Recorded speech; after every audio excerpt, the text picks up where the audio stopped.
Original.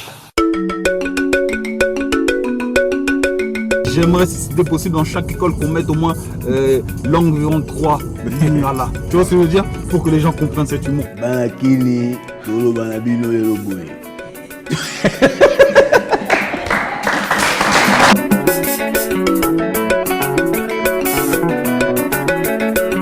Et le matin, tu te regardes dans la glace, tu te rends compte de la notoriété, du fait que tu es une star maintenant internationale. Tout le monde te regarde, tout le monde te suit. Est-ce que tu es conscient de ça?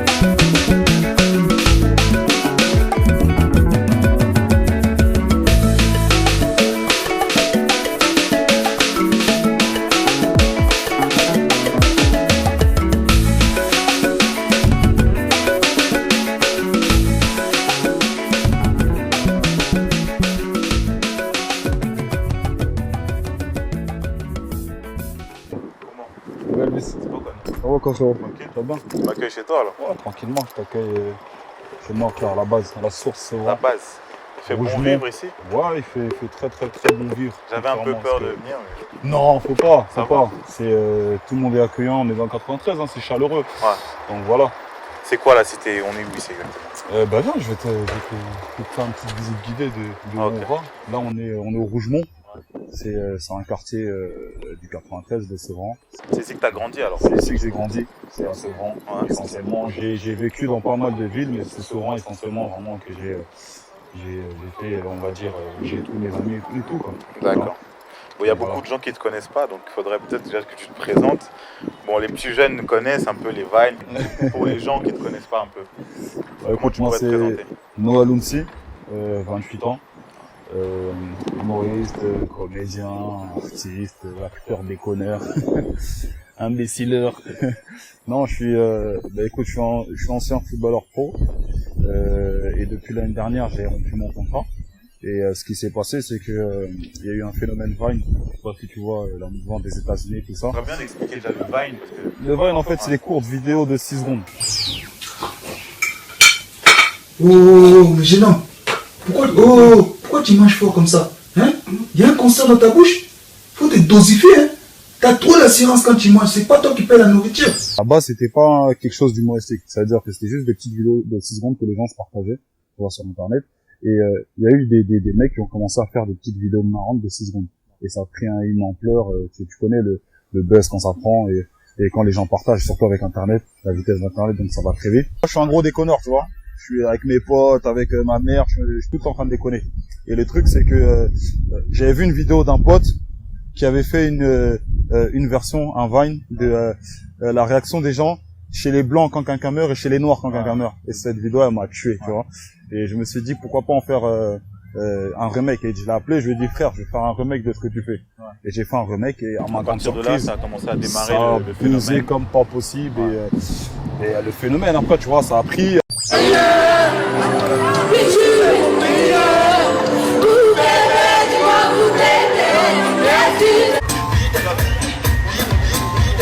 Donc là, on est dans ton quartier. Voilà, on est dans mon quartier. Ouais. On est au fief. On est au fief Rougemont Sevran avec mes Joe. Comment? Bon, dis quoi? Ça va comment Joe? Là, fort. Dis quoi? Joe? Mauvais. Comment? Dis quoi? Dis comment Joe? Calme-toi. Ça va quoi? Ouais, donc voilà quoi.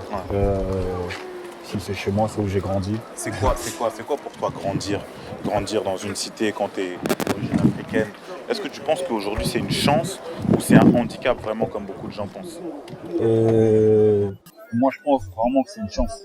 C'est une chance dans le sens où tu grandis avec différentes cultures, tu vois. Tu rentres dans toutes ces cultures, tu vois. Tu t'imprègnes de toutes ces choses-là. Tu vois, grandir en quartier, c'est un plus qu'autre chose, ça te forge. Comme tu l'as dit tout à l'heure, t'es Zaïrois, Ouais. congolais, comme moi. Ouais, fort. Olobalinga, 243. Olobalinga, fort. Linga est tellement moko, mais j'essaye. Et cette culture-là, on la ressent beaucoup dans tes sketchs, dans tout ça. darono na mutune bolit ozongiselanga dot na babrésilien na pela yo oyo kamnono wana momi Ça a joué un rôle dans ce que tu fais aujourd'hui. Tu penses que t'es imprégné de la culture congolaise aujourd'hui, toi? Totalement, dans le sens où si tu remarques bien mes sketchs, ils ont, comme par exemple quand je prends Vieux Boxeur, tu vois, qui c'est un mec qui, c'est mon oncle, j'ai un oncle comme ça, Voilà, mais faut pas lui dire, parce que si on lui dit, il peut venir même en interview, C'est ce que aller je à me demandais. Bettina ici, tu vois. quoi y'a pas les gars je l'appelle tout de suite Papa Noël c'est quoi ça franchement on avait dit minutes quand t'as l'acheminement t'es pas sérieux t'as la douane il a la douane il y a un problème des passeports tiens c'est mon héros Vieux boxeur, c'est quelqu'un de réel en fait. Ouais, Vieux Boxeur c'est quelqu'un de réel, mais j'ai pris Vieux Boxeur, tu vois, pour essayer de cacher un peu, parce que si jamais il regarde les vidéos, il peut dire, oh mais petit, oh blague, non, tu vois. Mais non, c'est quelqu'un qui existe. Bon, tu nous emmènes faire un petit tour là. Ouais. Il n'y a pas de souci, on va aller faire un petit tour.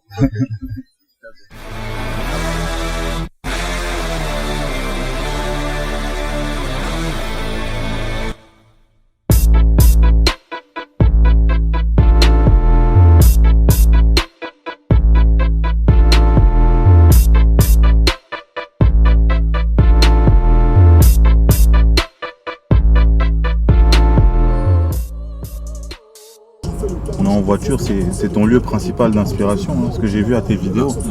La voiture, c'est mon lieu vraiment principal d'inspiration. T'as même fait une vidéo où tu t'es découvert des talents de chanteur.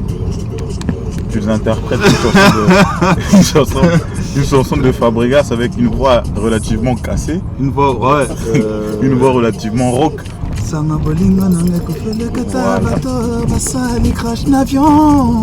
Non, c'est. Non, on essaye!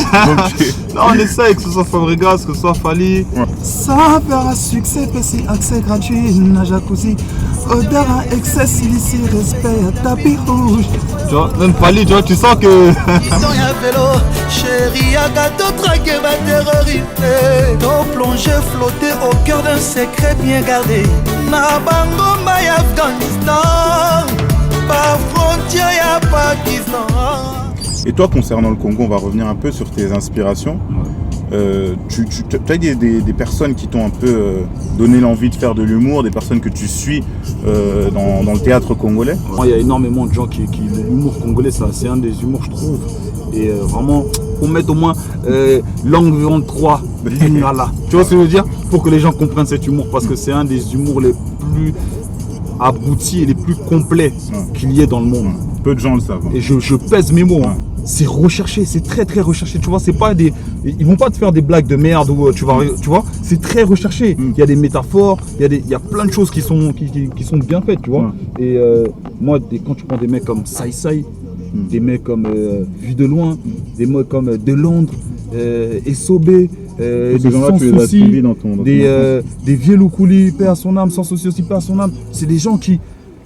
Ils ont une gadiadia, tu vois, ils viennent Gadios, tu vois, c'est des gens, déjà, regarde déjà l'époque, ils viennent Gadios déjà ce qu'ils faisaient.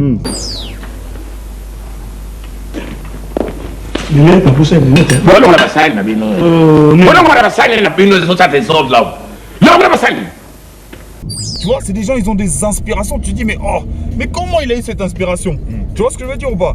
Et bien sûr, moi, ça m'inspire dans la vie de tous les jours, tu vois, je copie pas, parce que les Congolais, ils verraient que c'est copié, tu vois, mais ça m'inspire. Donc ouais, mais moi justement des artistes comédiens, j'ai eu l'occasion de rencontrer à Kinshasa. Ouais. J'ai eu l'occasion de tourner un reportage pendant quelques semaines là-bas. Ouais. Toi, t'as jamais été à Kinshasa, si j'ai bien compris? Non, j'ai jamais été à Kinshasa. T'aurais bien aimé y aller? Oh, ça aurait été un grand plaisir et je pense que bientôt ça va se faire. Ok. Inch'Allah, comme on dit. On va y aller à travers ce reportage. Ok, bah allons-y. Allons à Kinshasa. Allons à Kinshasa. Ok.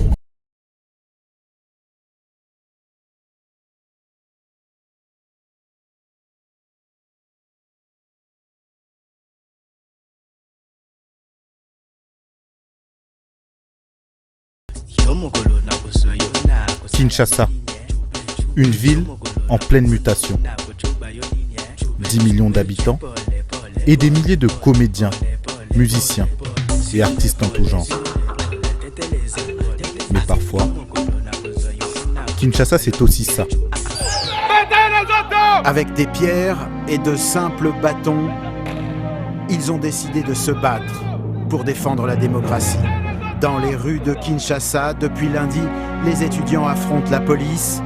Ils refusent la révision de la Constitution votée par le Parlement la semaine dernière. Ces affrontements auraient déjà fait 15 victimes, selon la police qui parle de pillards. Selon la Fédération internationale des droits de l'homme, il y aurait déjà 42 morts parmi les étudiants. C'est du balcon de mon hôtel que j'assiste à ces scènes de guérilla urbaine. Dans ces conditions, difficile de savoir si je pourrais tourner mon reportage ou non.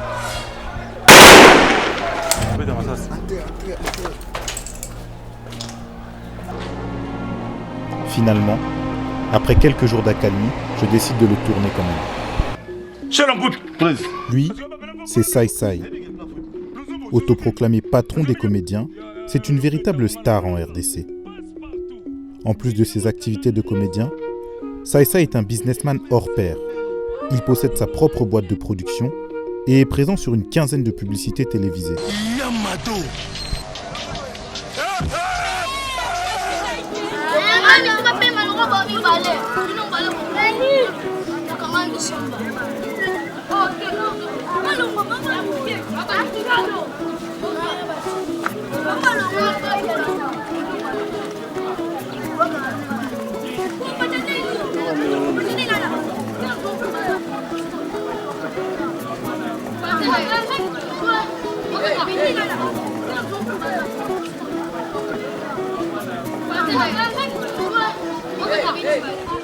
Alors, bonjour Sai Sai.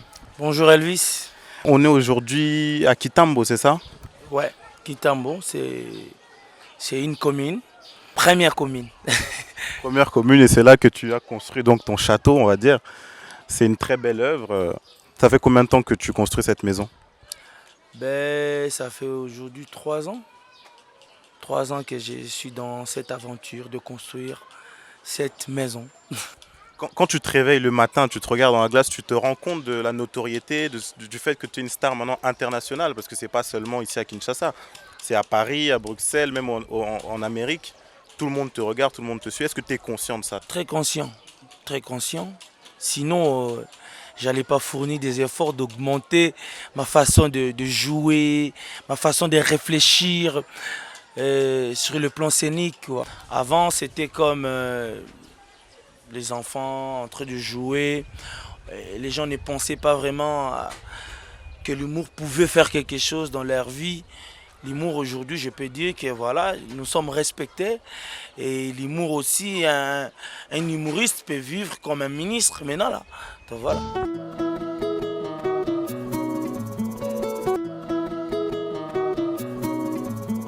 Cette vie de ministre, Sai Sai ne la cache pas. En témoigne la construction de cette piscine couverte dans sa maison. Toutefois, c'est un artiste au grand cœur, œuvrant activement dans son quartier de Kitambo. Il y construit une école, le collège Notre Sai Sai. Tu es devenu maintenant un produit marketing. Tu n'es plus simplement un comédien, quelqu'un qu'on voit, qu'on apprécie. Tu es devenu quelqu'un qui génère maintenant de l'argent, on ne va pas se mentir. Tu fais beaucoup de publicité. Comment tu vois ça? Comment tu expliques ce succès-là, ce fait que tu sois tout le temps à la télé, que tu sois dans toutes les publicités? Moi, j'ai amené en fait la comédie dans le pub. Donc, j'ai transformé mes comédies en publicité. Donc, mes pubs font rire les gens se retrouvent, il y a l'éducation là-dedans. Donc, voilà. En matière d'éducation, justement, on a vu par exemple dans la dernière publicité que tu as fait, c'est Dora l'exploratrice. Salut, moi c'est Dora et lui c'est Babouche. Papa Sai, donne-nous l'équipe Dora. Dora, ça flatte et c'est bon. Ça fond. On a vu comment tu as inséré tes enfants, comment tu les as mis en scène. Comment ça s'est passé cette publicité? Comment ça s'est passé cette aventure en fait? Ben, mes enfants sont déjà des grands acteurs et je suis fier d'eux parce qu'ils incarnent leur rôle vraiment comme Tolak Sarabango, quoi. Donc c'est ça aussi ma chance. J'ai des enfants qui s'adaptent facilement. Est-ce que tu es au courant qu'il y a un mouvement à Paris et dans toute l'Europe? Ça s'appelle les Viners. C'est des petits jeunes congolais d'origine la plupart et qui font des vidéos très courtes d'une 15aine de secondes et qui doivent faire rire pendant ce laps de temps-là. Tu es au courant de ce mouvement-là ou pas du tout? Je dois être franc. Non, je connais pas. Est-ce que tu penses qu'un jour tu pourrais aussi, toi, dériver dans un autre secteur, pas rester forcément dans la comédie pure, mais peut-être dans le Vine, dans ce genre de choses, ou le stand-up, je sais pas. Est-ce que Jamel aussi, il est dans des trucs pas? Ils commencent tous à s'y mettre petit à petit. Hein. Oui, mais chacun de nous a sa façon de faire. On peut pas. Moi, j'ai ma façon de faire. Qui est. Oui, ça, qui est le long de ça et ça. Tu penses à la façon de faire ça là pour que. À la lobby, Brian, comme tu dis là. Viner, tu vois. Dans la section, il y a moins de 15 minutes. Il y a moins de 15 secondes. Donc, chacun de nous cherche quoi faire pour que à marquer. Donc, je crois que na kotika façon ngate pour na kota na façon bateau. Le monde qui est quoi aucun de tout fait bateau ba lukape chemin là bas. Donc voilà, mais si c'est bon comme par rapport à l'échange culturel, je peux, pourquoi pas. On va passer un peu à l'actualité, à tout ce qui se passe à Kinshasa. Est-ce que tu penses aujourd'hui que le Congolais est libre dans sa manière de jouer ici au Congo? Il y a une liberté d'expression vraiment? Oui, il y a une liberté d'expression, mais pas une liberté totale, je peux dire une liberté à 100%. Nous avons quand même au moins 80% d'une liberté d'expression. Donc moi, je peux dire, même quand nous imitons les politiciens, il faut bien calculer ce que tu es en train de dire. Sinon, ça va retourner contre vous-même. Donc voilà. Ces 80% de liberté, Sai Sai ne les a pas volés. En effet, il fait partie de cette liste exhaustive de musiciens et comédiens qui soutiennent le pouvoir en place lors des dernières élections. Résultat, colère des mouvements de l'opposition et des combattants.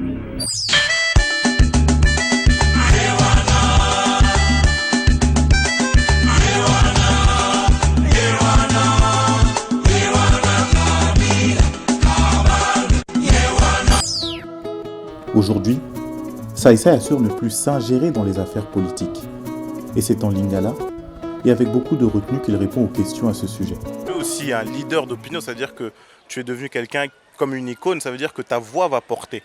Est-ce que tu penses que quelqu'un comme toi, qui est un leader d'opinion, peut avoir une opinion politique ou doit rester apolitique, justement, comme vous le dites souvent? Ben, la politique, c'est quoi? C'est ce que nous vivons tous les jours. Si on ne jette pas coup d'œil dans la politique, comment on va vivre?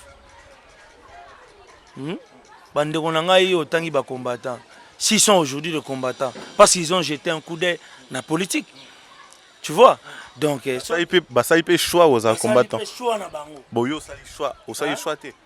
Eh ben, il y a un alibi qui n'a pas été parce que les lots, on a biso belé ba comprendre que ndeko na biso basala yi musala na bango et musala wana c'est salamaki to reprocher bango.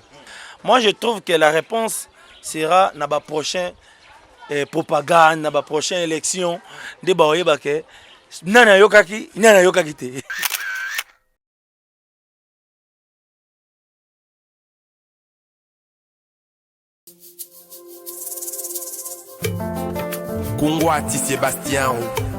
Suite de mon périple à Kinshasa, je me rends à l'INA, l'Institut national des arts congolais.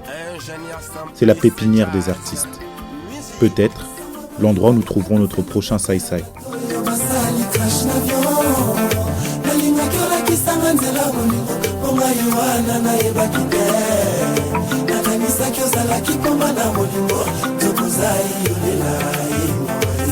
Lifobo, Cécile Kikabaya, Patrick Balthazar,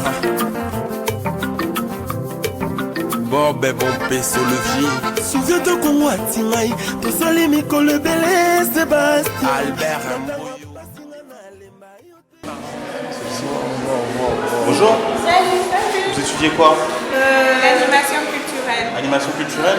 Il y a de la comédie un peu ici, non? Ouais, je crois de l'autre côté. De l'autre côté? D'accord, on va jeter un coup d'œil. Bonjour. Ça doit être de la musique. Ça doit être de la comédie. Vous êtes des élèves en comédie, c'est ça? Vous étudiez où exactement? Ici, à l'INA? Je suis étudiante à l'Institut national des arts. D'accord. INA. Quelle année? En troisième année, art dramatique. Troisième année? Ça vous dérange pas que je vous pose quelques questions comme ça? Non, ça ne dérange pas. Je vais essayer de faire un petit reportage sur les comédiens ici à Kinshasa. Donc je me suis permis de venir ici à l'INA. D'accord, donc juste quelques questions, j'aimerais savoir pourquoi la comédie? La comédie, parce que c'est quelque chose qui... La comédie, c'est pour donner du plaisir aux gens. Parce qu'il y a quelqu'un qui peut être stressé et dès qu'il participe à une comédie, directement il se retrouve et il est là, il a le sourire, il sourit et il essaie un peu d'oublier ce qu'il avait avant. C'est un peu ça. Ça a toujours été ton rêve de faire de la comédie? Ouais. Tu as des idoles, des gens que tu suis, des gens que tu aimes bien? Oui. Charlie, c'est que Charlie fait et il y a aussi comment on l'appelle Charlie Chaplin? Non, pas Charlie. Charlie Hebdo? Non, pas Charlie Hebdo. J'ai oublié son nom. Justement, en parlant de Charlie Hebdo, c'est une bonne transition. Qu'est-ce que vous en pensez? Vous pensez qu'il y a une liberté d'expression pour les artistes ici, les comédiens, en République démocratique?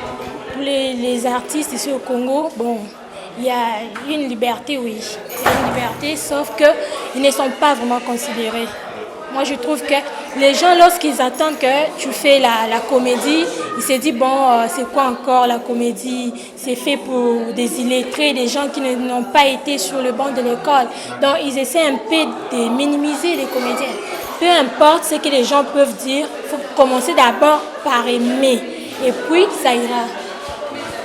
Et toi, à titre personnel, c'est quoi ton objectif? C'est quoi ton rêve exactement?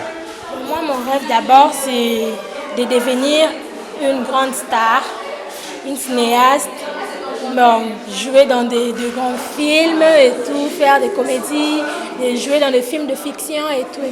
Ici ou en Europe ou Si j'ai la chance de quitter le pays pour le faire en Europe, ok, tant mieux, je le ferai avec plaisir. Très bien. Bon, bah écoutez, merci alors. L'Europe, principal lieu d'Eldorado pour ces comédiens en herbe. Mais pour la majorité d'entre eux, ce rêve ne se réalisera pas. Pour les autres, il reste une solution.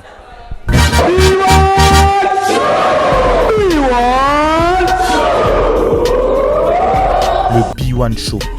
Chaque semaine, ce Jamel Comedy Club à la Congolaise réunit des millions de téléspectateurs devant leurs écrans. En invité, stars de la comédie, mais aussi du football et de la musique.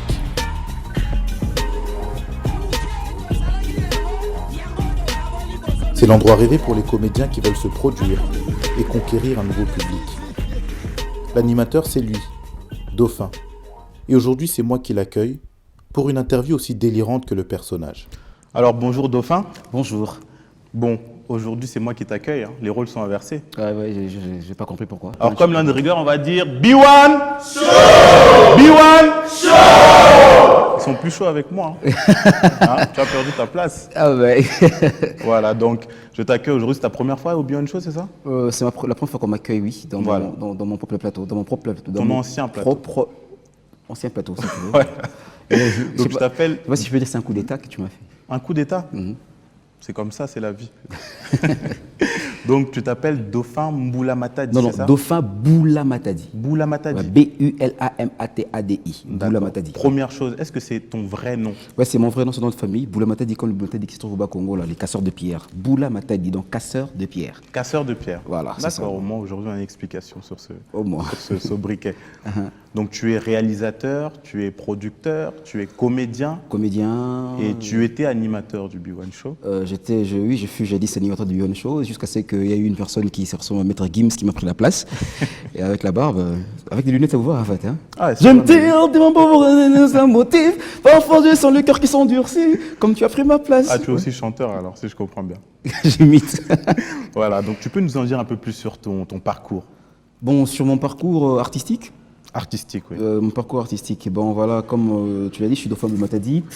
Mon parcours artistique, voilà, c'est un peu compliqué au départ. C'était un peu compliqué au départ parce que j'étais entre deux choix. Je ne sais pas ce que je devais faire, animateur ou comédien. Bon, tu vois, d'abord, je retourne encore un peu plus avant. Tu vois, chaque fois qu'on on finit de manger en famille, tout ça, tu vois, quand on reste avec les foufous entre les mains et tout ça là, on n'a pas envie d'aller aussitôt se laver les mains. On est là en train d'enlever ça et tout ça. Et puis on se raconte des histoires. Tu imites l'oncle, tu imites un grand-père, tu imites une tante et ainsi de suite. On se racontait des histoires, c'était marrant, et ainsi de suite. Voilà, c'est comme ça que ça a commencé un tout petit peu. Alors, par après, je commençais à imiter Mobutu, parce que papa à l'époque a travaillé pour Mobutu. J'imitais Mobutu, j'imitais Paul Mukendi. C'était comme ça, c'est en famille. Alors, je voulais en faire une émission, j'avais ces rêves d'en faire une émission, de sortir comme les autres, comme les Siatoula, comme les trios d'Assoufa, les Danga Convoy. C'est ça vos exemples, hein, Siatoula, les Sans Soucis. Les gens oui, c'était des exemples à suivre d'abord, pour un premier temps. Après, la première fois que j'ai vu les films de Jésus en Lingala, je me suis dit non, mais on peut faire pareil. Non, Jésus, c'est extraordinaire, voir Jésus, le blanc, parler Lingala, c'est avec le doublage, etc. Voilà, je me suis dit non, je vais essayer un peu de faire une autre chose un peu comique aussi. Et le premier doublage que j'ai fait, c'était le dessin animé de Tom et Jerry. D'accord. Michael Jackson, Blake Alright, Okozali Coffee. J'ai fait aussi un film des démons et tout ça là, Mamicho. Et ça a marché. Et j'ai ajouté un peu de la comédie. On sentait toujours un peu, j'avais aussi mis un peu mon touche de comédien là-dedans. Et c'est comme ça que ça a commencé. Jusqu'à ce qu'il y ait eu Divo, Deo Songo, Eric Ndala qui m'ont découvert. La première fois que j'ai vu la vidéo de Jamel Debbouze et Gad Elmaleh, c'était avec Eric Ndala.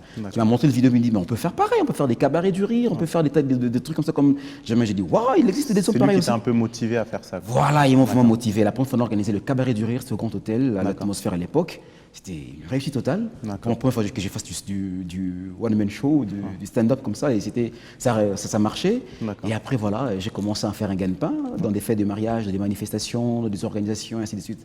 Jusqu'à arriver à B1 Show, dauphin, animateur, plutôt comédien. Aujourd'hui, tu es un peu le Jamel Debbouze à la congolaise, en fait, hein, avec ce B1 Show. Si j'étais Mobutu, j'allais dire que c'est vous qui le dites. Hein. C'est vous qui le dites. C'est vrai, c'est réel. Le B1 Show, ça serait un peu le Jamel Comedy Club. C'est comme ça qu'on vous voit, en tout cas en Europe. En tout cas, Jamel, c'est un gars que je craque. Les jours que je le verrai, bon, l'émotion, bon, j'aime bien Michael Jackson, premièrement.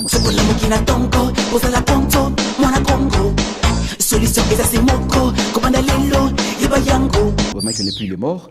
Alors, cette émotion, j'ai gardé ça pour Jamel Debbouze ou Gad Elmaleh. Les jours que je les verrai, je me dis Jamel, franchement, je te dis, je craque Jamel. Ah non, je t'aime bien Jamel. Il y en a là, fort. Même si on ne comprend pas l'image, je le dirais ça. Même si on ne comprend pas l'image, il y en a là. Je pense qu'il comprendra. Il y en a là, yo. Il va me demander des explications. Je pense qu'il comprendra. Il comprendra, je suis sûr qu'il comprendra. Il va comprendre l'émotion de la personne qui est non, c'est un mec qui me craque. Voilà. Et sinon, moi, je m'intéresse un peu à l'humour à la congolaise. Donc j'aurais aimé avoir une réponse par rapport à ça. J'ai une question très simple, savoir quelles sont les spécificités, quelles sont les caractéristiques de l'humour à la congolaise pour toi? Comment tu peux la définir? Il y a plusieurs catégories, il y a plusieurs spécificités quand tu viens de les dire, parce que nous, ce qu'on fait, je sais pas, je peux pas dire qu'on a amené une sorte de révolution, non.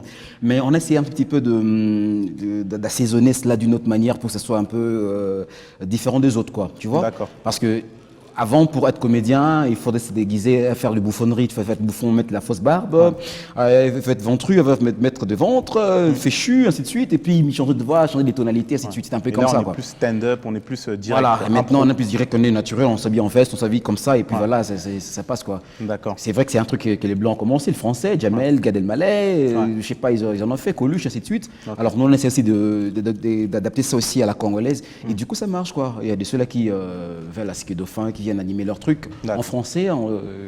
Et je m'adapte aussi au public. Il y a un public lingalophone, je fais le lingala, il y a un public francophone, les VIP, il y a des blagues pour eux aussi. Quoi. Et tu penses que l'humour à la congolaise est libre? Il y a vraiment une liberté d'expression, on peut tout faire? Moi, je serais peut-être, excusez-moi, audacieux de le dire. Excusez-moi vraiment le terme, je serais audacieux de le dire. Parce que tu as imité beaucoup de politiques. Voilà. Aujourd'hui, quand même, on a essayé de ramener ça. Et les gens ont compris ça. Parce qu'au départ, les gens ne comprenaient pas. D'accord. Ils pensaient même qu'il y a eu certains temps qu'il y avait une rumeur qui circulait, dire que voilà, le président de la République a coffré le dauphin parce qu'il imitait. D'accord. Oh, c'était pas du tout ça, il aimait ça. Mes très chers compatriotes,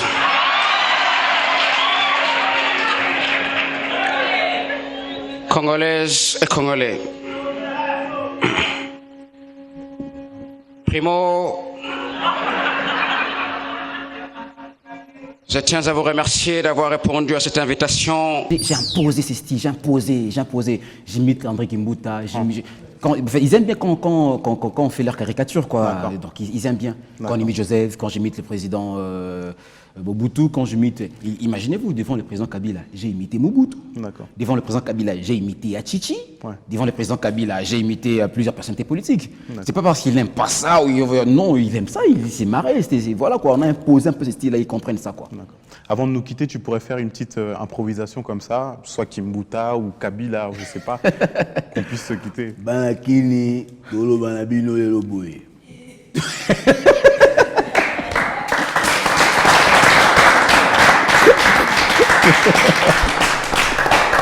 Malgré les rires et la bonne humeur, Dauphin n'en oublie pas moins la situation à l'extérieur. Et c'est non sans humour qu'il débute l'émission avec ces événements. Mes très chers compatriotes, vous avez remarqué cet écho. J'ai dit B1, j'ai dit show, parce qu'il n'y a pas beaucoup de gens. Pourquoi ils ne sont pas venus? Pourquoi ils ne sont pas venus? Les gens ont peur. Les gens ont eu peur. Pourquoi? Et comment t'as poème? À cause de la guerre. À cause des pillages. À cause de Moboulou. Et M. Wolinga, c'est avec beaucoup d'ironie, il ressuscite même l'ex-dictateur Mobutu, le temps d'un sketch, pour un appel au calme. Comme vous avez un problème politique, un problème diplomatique, mais beaucoup quitté Koluka, copier au Bébabiso et à Sotras. Boulimbisanga, moi, mon Sotras, et pour Nangabino Transport. Et c'est sur la légendaire zaïroise que je boucle mon périple à Kinshasa. À travers cet ultime pied de nez, je me dis que oui, l'humour est le principal vecteur de liberté et d'apaisement en RDC.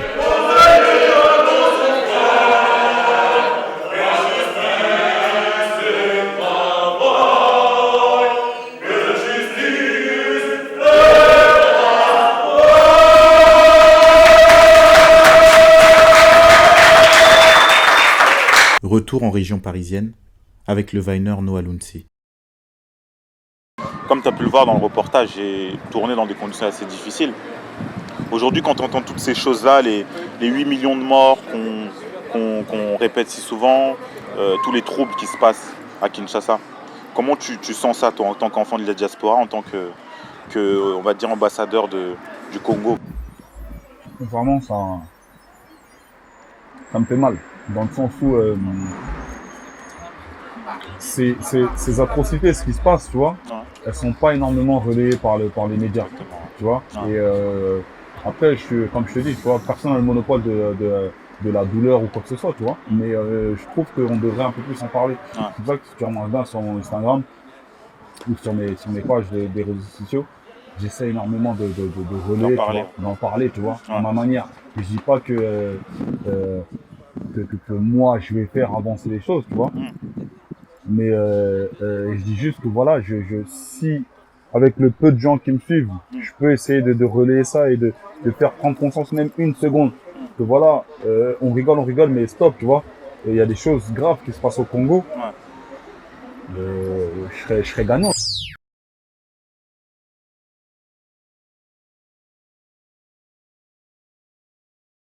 Ouais, bon, merci, franchement. Ça fait vraiment plaisir, quoi.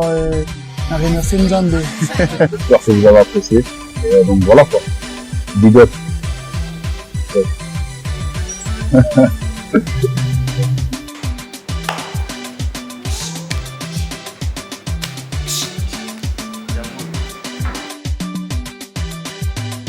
Plusieurs cordes à ton arc, en fait. Oui, à part ça, je suis aussi électronicien. Je me demande à quoi bon être international, incapable de nourrir sa famille, que d'être local, capable de nourrir sa famille.